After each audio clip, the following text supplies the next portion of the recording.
देखिए बच्चों, ये क्वेश्चन गिवन है। यदि बिंदु ए 6,1, बी 8,2, सी 9,4 और डी P,3 एक समांतर चतुर्भुज के शीर्ष है और इसी क्रम में ले जाए तो P का मान क्या होगा।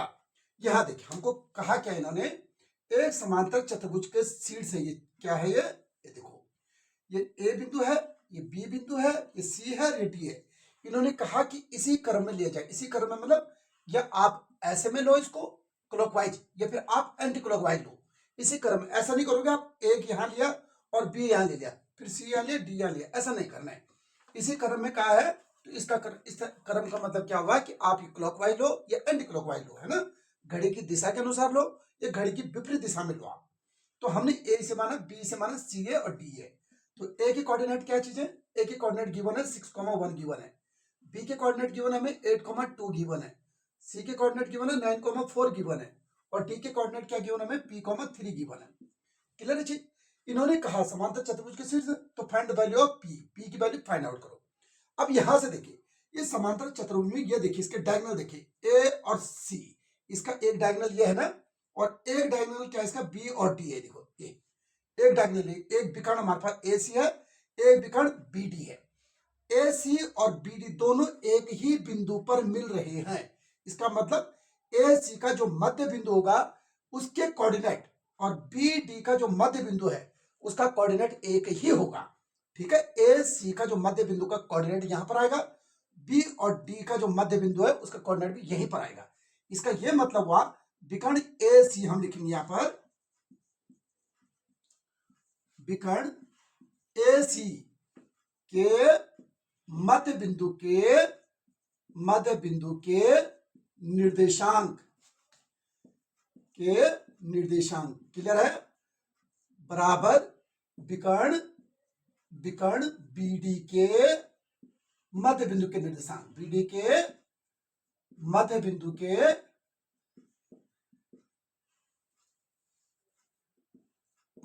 के निर्देशांक। क्लियर है ये चीज, यहां लिखेंगे हम इसको, है ना, बीडी के मध्य बिंदु के निर्देशांक। अब एसी के मध्य बिंदु के निर्देशांक क्या हो गए, मध्य बिंदु के निर्देशांक आपने पढ़े होंगे।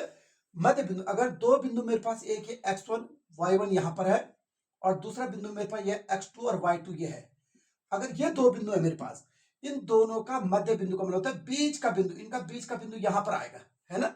तो इन दोनों के निर्देशांक, इन मध्य बिंदु के निर्देशांक क्या होंगे, इन दोनों बिंदुओं का मध्य बिंदु ये होगा x1 plus x2, x1 plus x2 बटे 2 होता है और y1 प्लस y2 बटे 2 होता है। ये इसके मध्य बिंदु के निर्देशांक होते हैं। क्लियर है जी। तो इन दोनों में देखो, इसका मतलब ये AC के लिए ये x1 है और ये x2 है। ठीक है, यानी 6 प्लस 9 करोगे आप, इसका मतलब आप लिखोगे 6 प्लस 9/2 करोगे और कॉमा y1 प्लस y2, इसके लिए y1 है, ये y2 है, यानी कि 1 प्लस 4/2 कर दोगे आप, बराबर। अब इसी तरह बीडी में देखो, बीडी का मध्य बिंदु के यही होगा ना, तो यानी बीडी के लिए x1 ये y1, x1 x2, x1 x2, 8 plus p/2 होगा और 2 प्लस 3 यानी y1 और y2 ये है 2 प्लस 3/2 होगा। क्लियर पॉइंट है चीज, ठीक है जी। यहां से देखो 9 और 6 कितना बना, ये 15/2 बना, 4 1 5/2 बना। क्लियर है चीज। यहां से देखिए 8 प्लस p/2 बना ये और 3 और 2 5/2 बना। अब यहां से देखिए भाई, अगर ये दोनों निर्देशांक बराबर हैं, इसका मतलब ये होता है इसका x अक्ष इसके x अक्ष के बराबर होगा और इसका y अक्ष इसके y अक्ष के बराबर होगा।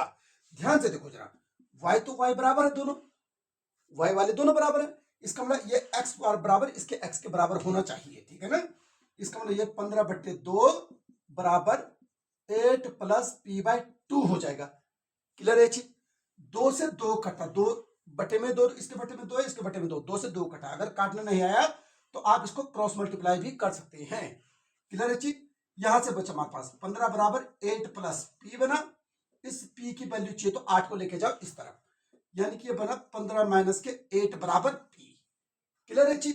इसका मतलब हमारे पास बना p बराबर 7, ये हमारा आंसर। क्लियर है चीज। आपको वीडियो पसंद आई होगी तो आप लाइक करोगे, शेयर करोगे और सब्सक्राइब करोगे।